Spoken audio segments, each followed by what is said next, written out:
Why am I so tired? The frozen side of the trauma response. Do you know why you are feeling so exhausted? Are you feeling a little bit lightheaded, distant, or disconnected?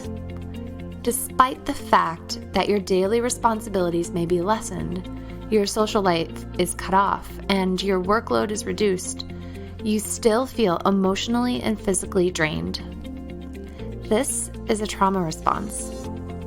We've all heard of the fight, flight, freeze reaction to panic and fear, and right now you're in freeze. When you're in a position where you feel powerless and cannot fight, and when you can't run away and escape, your body is doing the only thing it can. In a last-ditch effort at self-protection, your nervous system is shutting down and going into freeze mode.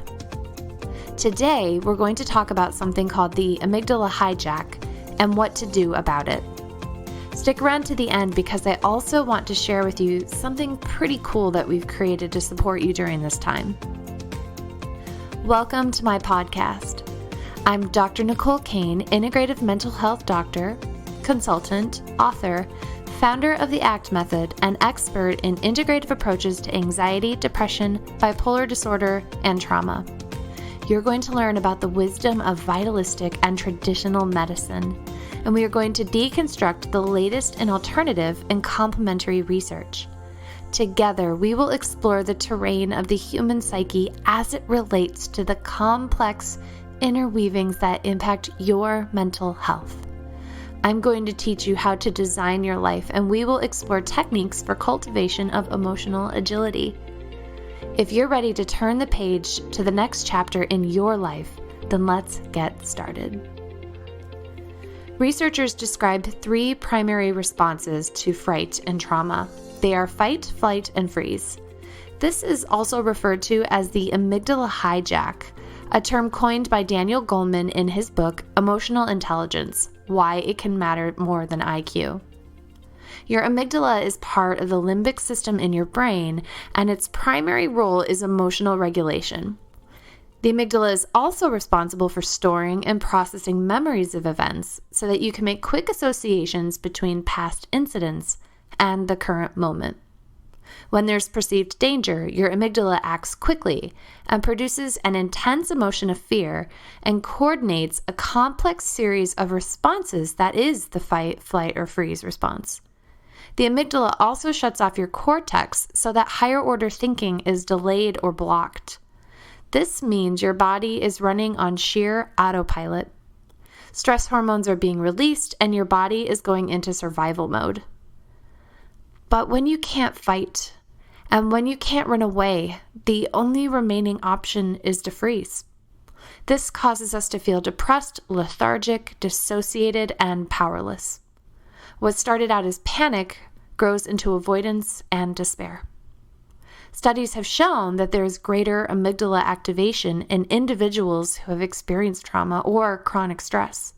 And understanding your emotional well-being will serve as the keys towards getting your brain back under control, even if your circumstances remain unchanged. So, what do you do? How can we prevent the emotional hijack of the amygdala?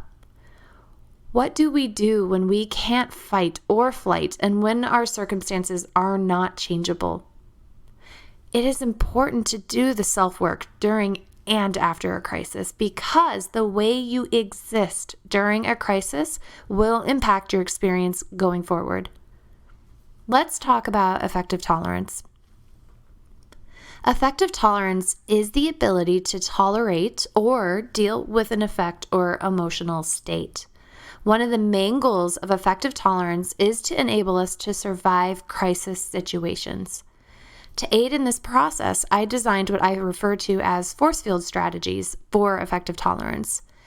These activities will increase your resilience and give you tools to keep you strong, especially when you cannot do anything about what's happening in the world. The force field strategies include getting enough sleep, eating nourishing food, connecting with others, even if that means only via the cell phone or maybe video chat.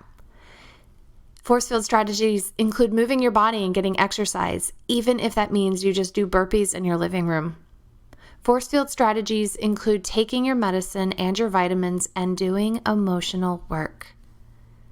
Mastery tools for emotional resiliency are discussed extensively in the Anxiety Breakthrough Program, and in the time that we have remaining, I want to introduce you to 4 key steps for emotional resiliency during a time of crisis.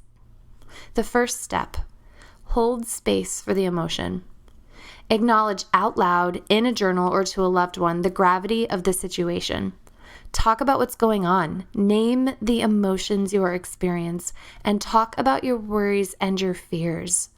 Attend to the reality of your situation as it is. With the COVID-19 outbreak, I have gone through a cycle of anger, fear, despair, and disbelief. I was storing all of that pain and emotion inside of me, and I didn't realize that I had started to shut down. I began to miss half of what my husband was saying to me. I wasn't engaging with my puppy who still wanted to play and go on walks. I was not attuned to what was going on. My amygdala was pushing me into freeze or playing dead mode. Finally, thankfully, my husband and I talked about how we were feeling. There were a lot of tears and a lot of release. Knowing I was not alone and acknowledging how I was feeling helped so much. Even though the circumstances had not changed, my higher order self was reclaiming her position and putting anxiety back in its place, backstage. What do you need to express right now? I want you to take a step back and without judgment, just notice the emotion coming up. The emotion will come in waves, and just notice the waves of emotion as they ebb and flow. Don't suppress or block the emotions. Don't try to evoke or amplify them. Just simply acknowledge them, hold space for them, and then express them in whatever way feels right and authentic to you. Number 2 is to notice the body. Notice where you feel the emotions in your body, and remember the sensations are your body sharing information with you. This could be fatigue. It could be that wired and tired feeling. It could be panic and restlessness. Whatever it is, observe the patterns of the waves as they go through your body. Notice the physical sensations as they ebb and flow. I have an exercise called somatic graphic imagery where we go through this in extensive detail, and I'll make that available for you. The third step is to remember your truth. No, my love, your emotions are valid. You are not your emotion, but you experience emotions. Your emotions do and will change.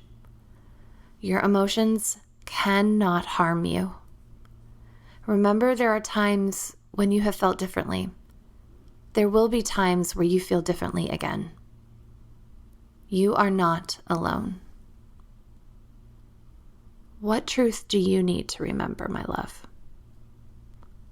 The third step is radical acknowledgement. This is where you respect your emotion, you refrain from judging your emotion, and you release the need to change your emotion. It is what it is. The brain likes to swing from chaos to rigidity, where an emotion can feel really big and out of control and too intense. And then we embrace rigidity, where we try to suppress it or ignore it or change it. And what I'm encouraging you to do is just radically acknowledge that it is what it is and don't try to change it. Your emotions are valid. The fourth step is redirect. Honor, hold the space, and then redirect.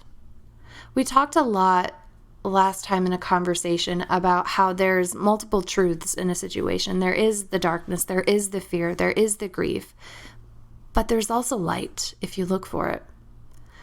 Where can you see the light? Where can you redirect? This may mean literally changing your location and going somewhere else. It might be just focusing your brain on something else. What do you have to be grateful for? Maybe you had a good meal, or maybe you have good provision. Listening to this podcast is a great privilege to have that connection and connectivity and technology. Change your shoes, change the perfume in your home, use an essential oil. Change what you're doing and who you're talking with. Maybe phone a friend. Remember your force field strategies. The 4 steps will help you to go through the process of a crisis in a way where you're not stuffing and storing and becoming more and more of a captive to the emotion of anxiety and panic and fear and despair. By following the space and holding it for the emotion, by noticing the body, remembering your truth is valid, acknowledging radically without trying to change it, and then redirecting and moving on, you are going to gain emotional agility, emotional resiliency, and this will make you a warrior. This podcast is dedicated to the warriors who served on the front lines of COVID-19 worldwide pandemic. We cannot thank you enough for your sacrifice. We are forever grateful and eternally in your debt. There's one more thing I want to talk with you guys about, and I have a free Facebook group where there are people who are warriors of their anxiety that are in there and they're supporting each other.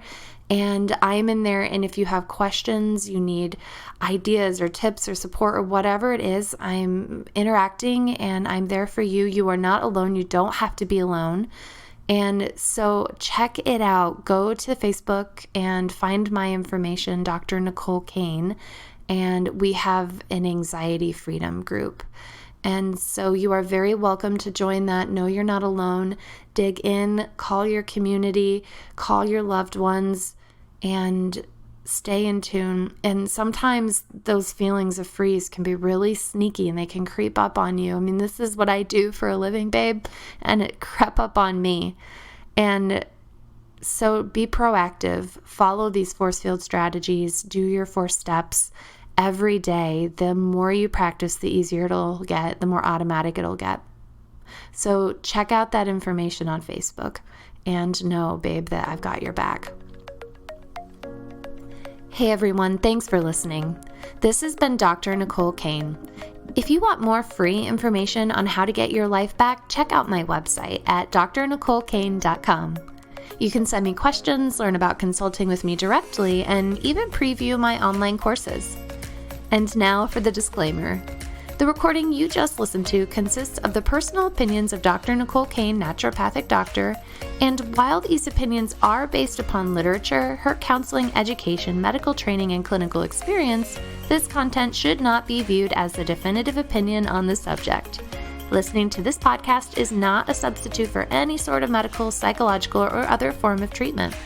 If you are in a crisis, please call 911 or call the National Suicide Prevention Line at 1-800-273-8255.